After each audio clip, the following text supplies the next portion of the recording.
Shalom, shalom, ma soeur, shalom, mon frère Junior. Je tiens donc à vous donner ce partage. Bon, ça concerne ce songe que moi j'ai eu ce matin parce que il était à peine 5 heures quand je m'étais réveillé donc sur ce songe.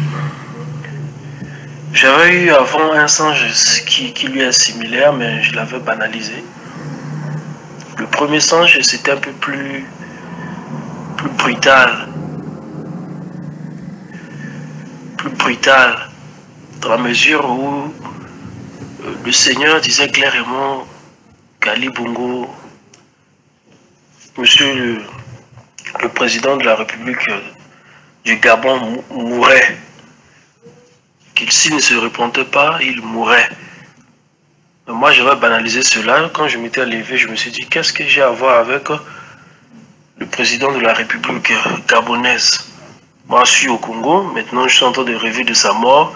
On dit qu'il doit se repentir. S'il ne se repent pas, il va mourir. Je l'ai banalisé. Aujourd'hui, j'ai eu un songe, mais c'est un peu plus clair. Alors, qu'est-ce qui s'est passé alors que je dormais? J'ai été comme pris et placé au Gabon. Sans passeport, sans visa. Mais j'ai été comme pris depuis mon pays et j'ai été placé au Gabon. Je me suis retrouvé au Gabon sans passeport, sans visa. Et dans cet état, je me disais, je suis foutu. Puisque là, les Gabonais vont m'arrêter. Mais à ma grande surprise, j'étais plutôt non loin de l'excellence, monsieur Ali Bongo, qui visitait un hôpital. Il était comme en visite aux malades. Il se promenait, observant l'état des hôpitaux, l'état des lieux, des malades, ainsi de suite. Puis on lui a amené un cas. Il était devant une personne qui, pourtant vivante, mais avait son corps qui pourrissait à l'intérieur. Il y avait des asticots à l'intérieur de son corps. Donc c'était un cas dont la médecine ne pouvait plus rien faire. Il posait maintenant la question aux soignants, aux médecins, que peut-on faire donc de cette personne? Il répondait, on ne sait pas quoi faire avec lui. Son cas est un cas qui nous dépasse, nous n'arrivons plus. C'est une personne qui est vivante, mais le corps pourri. La personne était là, je crois, c'était comme une femme, je crois bien. Et pendant que moi je regardais la scène, parce que j'étais comme devant la scène même, vivant la scène, le Saint-Esprit à l'intérieur de mon cœur disait que c'était une femme qui avait contracté des alliances, quelque chose avec des fétiches. Et que voici la conséquence donc de cette alliance, c'est sa mort. Mais avant sa mort, c'était la pourriture d'abord. Elle devrait subir cette pourriture. Et donc sans repentance, il n'était pas du tout possible qu'elle soit guérie. En observant, j'étais choqué de voir cette chose-là. Puis, j'ai vu monsieur Ali Bongo se tourner vers moi pour me dire, je t'invite chez moi, viens, allons-y. J'avais peur parce que là, je n'ai pas de papier, pas de passeport, pas de visa, mais il m'invite chez lui, mais finalement, c'est pour m'arrêter. Il m'a dit, viens. Nous sommes arrivés chez lui. J'entrais dans sa maison. Il était sympa. Il était souriant. Et il m'a dit, attends, je vais aller faire quelque chose à manger. On va s'asseoir devant la télévision, on va regarder la télévision, voir les événements qui se passent par tout le monde. J'étais content. Mais il y avait un de ces protocoles qui habillé comme un militaire, bien comme un policier, voulait m'arrêter. Parce qu'il me disait, tu as franchi le territoire gabonais, tu es entré, et voici, tu n'as pas de papier. Il voulait comme m'arrêter, et moi je ne savais pas comment me justifier, parce que je ne savais pas aussi comment je me suis retrouvé au Gabon sans papier. Et pendant qu'il était sur le point de m'arrêter, l'excellence Ali Bongo est revenu. Il m'a dit non, laissez-le, c'est mon invité, c'est une personne que j'ai expressément invitée chez moi. Donc il n'a pas besoin que vous le fustigez avec les papiers. C'est moi-même qui l'ai autorisé d'entrer dans le pays. Et je restais tranquille. Puis, après qu'il ait fini de préparer, il laissait un peu la nourriture, comment on appelle, se refroidir.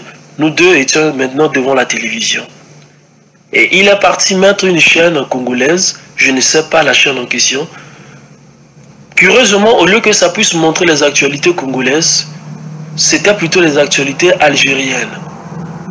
Et pendant que je regardais la télévision, le Saint-Esprit au fond de moi me disait, qu'est-ce que tu vois? Moi je dis, je vois les Algériens qui sont en train de souffrir.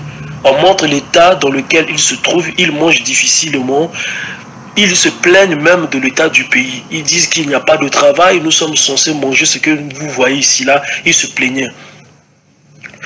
Moi je m'interrogeais maintenant, mais attends, ça c'est une chaîne congolaise montrant maintenant la réalité algérienne, comment cela est possible. Et maintenant, M. Ali Bongo me parlait maintenant comment les gens étaient en train de souffrir, ainsi de suite. On a dit oui, ils sont en train de souffrir, ce sont des pauvres qui se plaignent avec raison, parce que c'est la souffrance, la misère qu'ils vivent. Ils ont raison donc de passer à la télévision, exprimer leur mécontentement.